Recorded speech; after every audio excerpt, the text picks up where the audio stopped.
At the end of The Descent, Part 1, Ra, the main female protagonist who survived the first movie and is forced back into the cave, successfully escaped from the cave. Today, we're diving back into the terrifying tale of The Descent, Part 2, picking up right where the last movie left off. The old local man in the pickup truck, was driving his beloved pickup truck on the road. Suddenly, the radio in his truck broke down.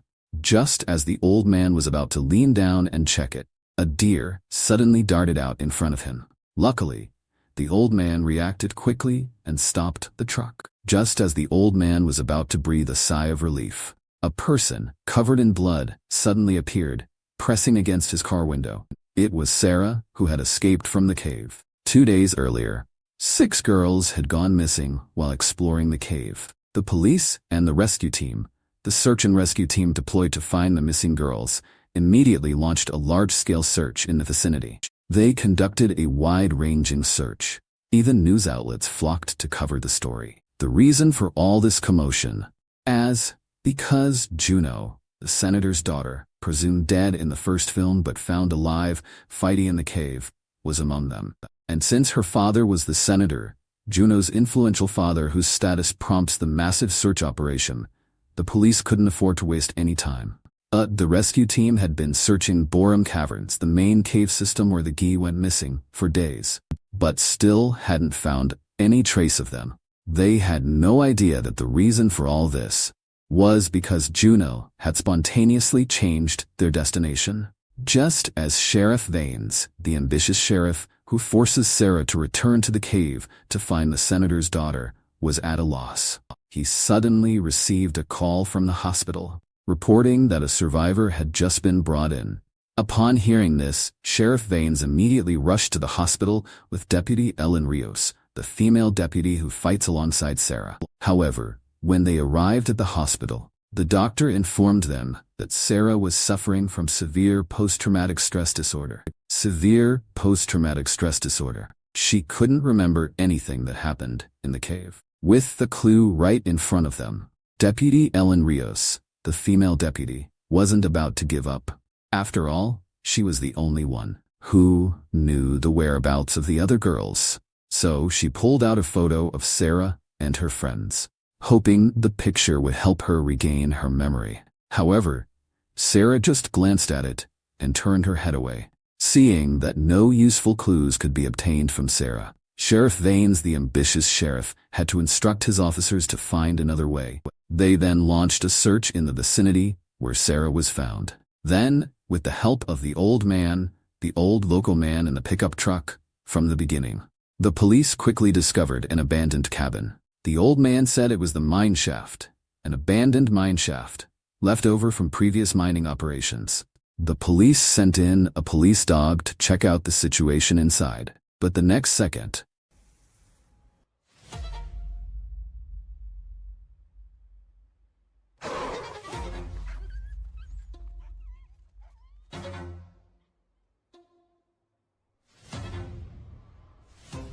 it was clear there was something terrifying inside.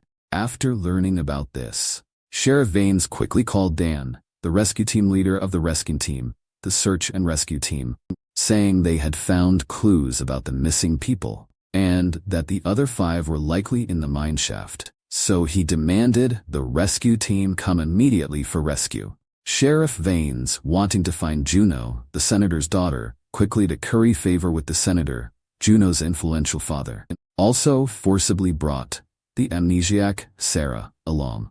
Soon, the group arrived at the cabin one by one. Dan led everyone into the cabin to check the situation. They then pried open the wooden planks on the ground, revealing a bottomless pit. Greg, the rescue team member, and Kath, the female rescue team member, threw a glow stick down. Soon, the glow stick disappeared from sight, indicating that the mine shaft seemed to have no end. At this point, the old local man in the pickup truck, told everyone that this mine shaft had an even larger karst cave beneath it. Years ago, his grandfather and a few good buddies had gone there, and while mining, they accidentally discovered the karst cave. But after going in, they never came out.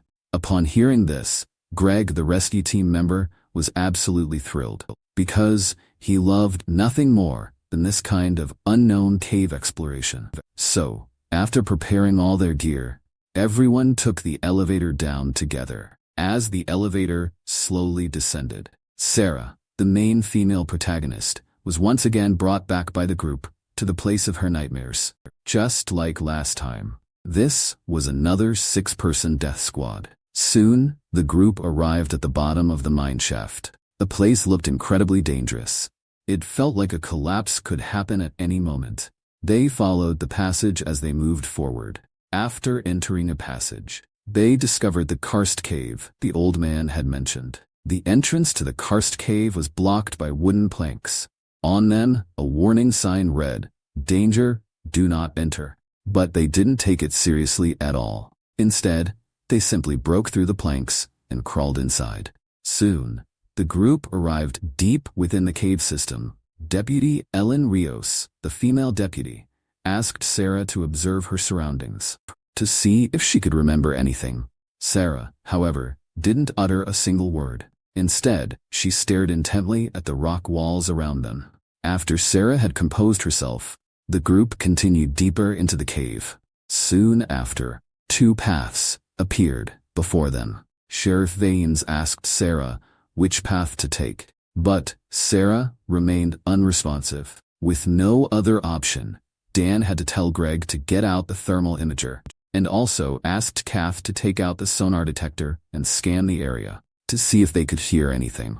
To their surprise, they actually heard strange sounds. Kath worried that someone might be trapped inside, so she rushed to investigate. But the next moment, a horrifying sight petrified the group.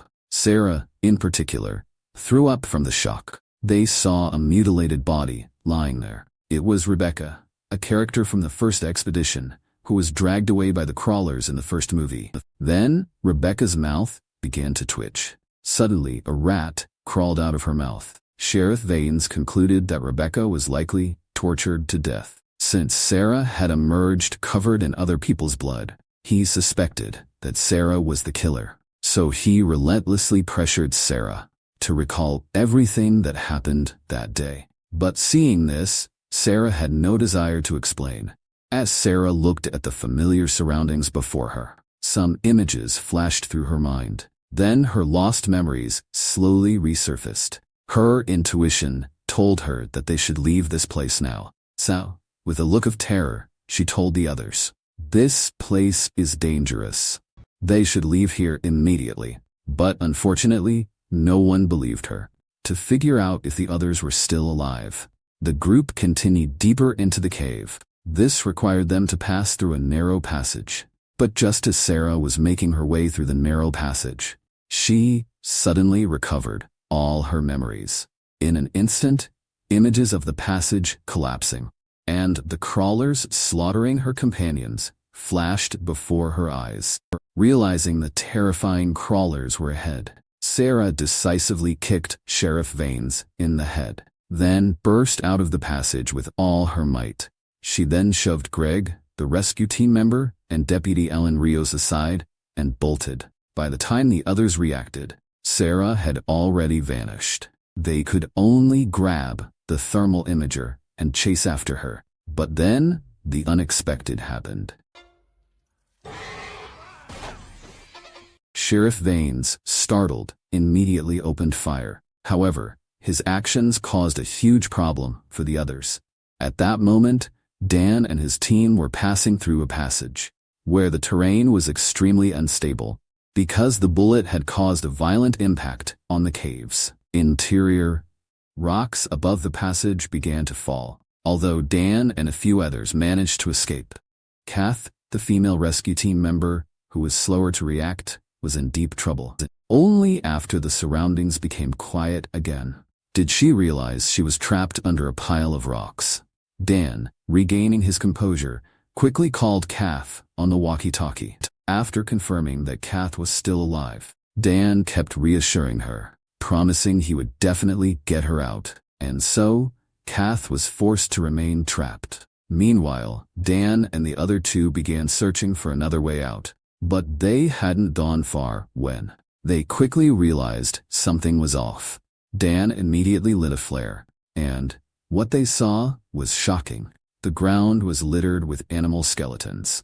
Then, they also found something else here. Holly, a character from the first movie, had left her video camera, which she had used to record their expedition. It clearly contained the full footage of Sarah and the other 5 girls. After Dan and the 2 others watched all the footage, they finally understood everything that had happened in the cave. Turns out, Sarah wasn't making it up. There really were monsters in here. But before they could even process the shock, a crawler suddenly appeared out of nowhere. The 3 of them were so terrified they immediately scattered and ran for their lives. At this point, Deputy Ellen Rios, the female deputy, got separated from the team. Little did she know, a crawler was slowly creeping up on her. Just as Deputy Ellen Rios was about to bite the dust, Sarah, who had been hiding in the shadows, quickly clapped a hand over her mouth. Since the crawler's vision had completely degenerated, they could only rely on sound to locate their prey. This saved Deputy Ellen Rios's life. Meanwhile, Dan, worried about Deputy Ellen Rios, began loudly calling out to his team members. The crawlers immediately pounced on Dan and mauled him to death right before Sarah and Deputy Ellen Rios's eyes. As they watched the crawlers drag Dan away, Sarah, surprisingly calm, stealthily moved to retrieve Dan's equipment. Although Deputy Ellen Rios couldn't stomach Sarah's callousness, at this point, she could only rely on her to escape this hellhole. Meanwhile, Kath was also in trouble. Because she was trapped among the rubble, unable to move, she frantically searched for an escape route. Kath then heard a noise from outside. She naively thought it was the team leader, so she loudly called out the captain's name. But her voice, however, drew the crawlers closer.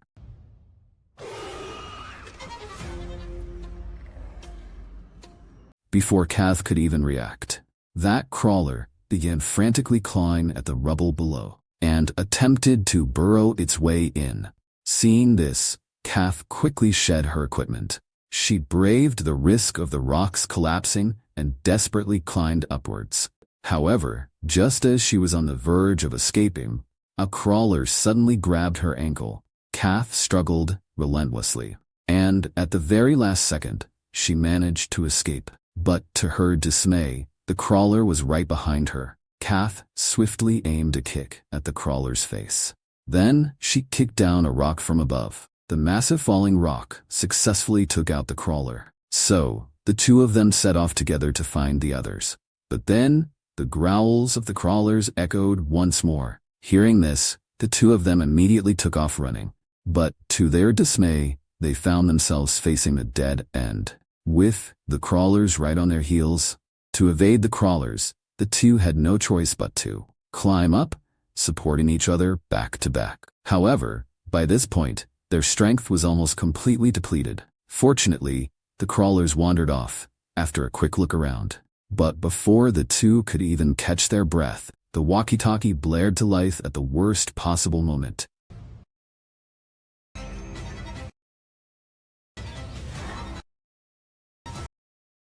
And all thanks to Sheriff Vanes, that walking disaster.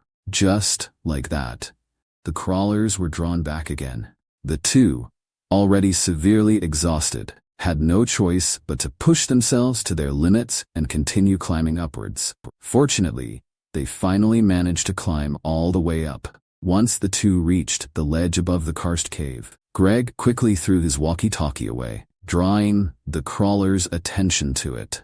But, just as they thought they were safe, a low growl from the crawlers suddenly echoed behind them again. Hearing this, they had no choice but to keep running for their lives. But when they finally squeezed out of the passage, the sight before them completely froze them in terror. They saw a body hanging from the cliff face. It was none other than Sam from the first movie. They couldn't afford to mourn, because the crawlers were still hot on their heels. Now, the only way to be safe was to reach the other side. Kath was initially terrified, but she eventually mustered up her courage and jumped across. Just as Greg was about to jump, two of the crawlers came rushing in. One of them instantly pounced on Greg, while the other grabbed Kath. Seeing Kath in grave danger, Greg immediately sacrificed himself. He leapt up and tackled the crawler that was clinging to Kath. And, just like that, he dragged the creature with him, falling into the abyss. Kath thought Greg's sacrifice would allow her to survive. Kath kept shouting into the abyss for Greg, but received no response. Kath fell into complete despair, and just as she was sobbing uncontrollably, a third crawler stealthily approached from behind her. Meanwhile, Sheriff Vanes on the other side also encountered danger. A crawler suddenly appeared from behind him. The creature immediately launched a fierce attack on him. It looked like he was about to become the crawler's dinner, but just then, an ice axe suddenly pierced the crawler's head. Sheriff Vanes quickly shined his flashlight over, immediately recognized the person as Juno, the senator's daughter, presumed dead in the first film, but found alive fighting in a cave. He couldn't believe that Juno, despite being surrounded by the crawlers, had managed to survive. Then, Juno picked up her flashlight and motioned for Sheriff Vanes to follow her. And so, Juno and Sarah, with their respective groups, both began searching for an exit. Meanwhile, elsewhere, Sarah was still desperately searching for a way out inside the karst cave. But just as she was halfway through climbing, Sarah noticed something was off. This scared Sarah so much that she didn't dare to move a muscle, for fear of making any sound that might alert the crawlers. But then, a mouse suddenly appeared in the cave, and scurried towards the two of them. Since Deputy Ellen Rios, who was behind her, didn't know what was happening ahead, the sudden appearance of the mouse made her let out a terrified squeal. The sound immediately attracted the attention of the crawlers. Seeing this, Sarah immediately scrambled forward. Because she knew there was a passage in the middle of the karst cave, Sarah quickly crawled into it. But Deputy Ellen Rios, being a beat too slow, collided head-on with a crawler. In the nick of time, Sarah used a flare stick to repel the crawler, and then pulled her to safety. Eventually, both of them fell into a pool of wastewater. However, the crawlers were right behind them, and just like that, a fierce battle was about to erupt. Finally, with their seamless teamwork, the crawler was successfully defeated by the two of them. And, after this incident, the two of them became true battle buddies, ready to face anything together. They continued to move forward, but just then, Juno and Sarah unexpectedly met. Juno took one look at Sarah and was absolutely livid. Without a single word, the two women immediately started brawling. Even though Juno had a leg injury, it was Juno who ultimately gained the upper hand. But just as she was about to finish the fight, Deputy Ellen Rios, who was nearby, stopped her. Sarah brought us back down here. She brought us back. Juno, Sarah is your friend. Hearing Deputy Ellen Rios's words, Juno finally managed to suppress her rage. At least for now. After all, the most pressing matter was to get out of there as quickly as possible. Juno then shared her discovery with the others. She had managed to figure out an escape route. Since the crawlers go to the surface to hunt, they must have a path that leads to the surface. But Sarah didn't agree. She believed the water route would be safer, and declared she would find her own way out. However, Sheriff Vanes wasn't about to let her go off alone. He actually slapped handcuffs on Sarah. But as always, things didn't go as planned. Soon they ran into big trouble. They had to cross a makeshift path made of a few rocks. Below it, however, was a bottomless abyss.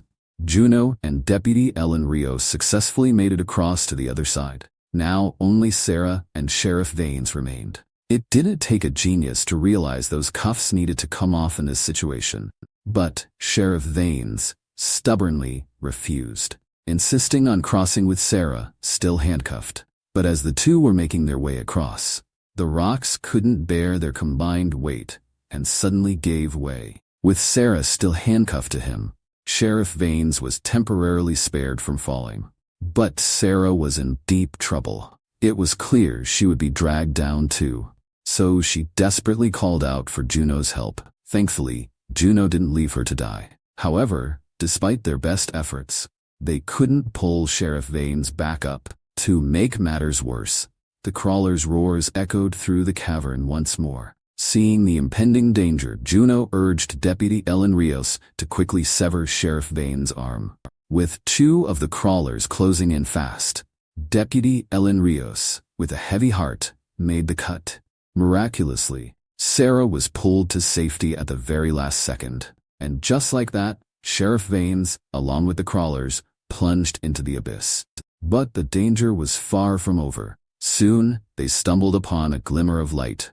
This bright spot was in fact the exit of the karst cave. However, to make it out alive, they would have to navigate through a horde of the crawlers. At first, they held their breath, moving forward with extreme caution. Thankfully, they didn't attract the attention of the crawlers. With the exit now within reach, a crawler suddenly entered, dragging its latest kill. The three women froze, not daring to make a single sound. The exit was right there, tantalizingly close. But as always, things didn't go as planned. Suddenly, Juno was grabbed by Greg, who was still barely alive. Juno jumped. The sound immediately alerted the crawlers. And just like that, the final showdown began. Luckily, Deputy Ellen Rios and Sarah managed to defeat the crawlers. But Juno alone was in a desperate situation. But this time, Sarah didn't abandon her teammate. She rushed in without hesitation. Finally, with their combined efforts, they took down the crawlers. However, Juno was severely wounded. In her final moments, Juno and Sarah finally made peace. Just as Sarah was heartbroken, the roars of the crawlers echoed once more. Deputy Ellen Rios turned around only to find herself surrounded by the crawlers. Seeing her friends and loved ones perish one after another, this completely shattered Sarah's will to live. So she made a snap decision.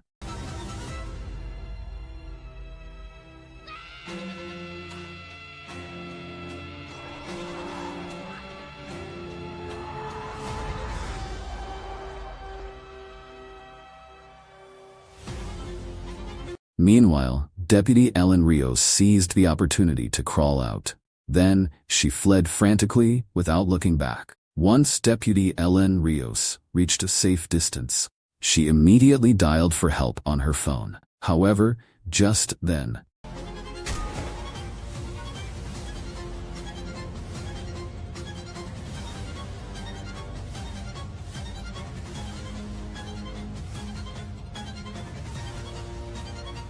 and that's where the movie ends. Thanks for watching, everyone.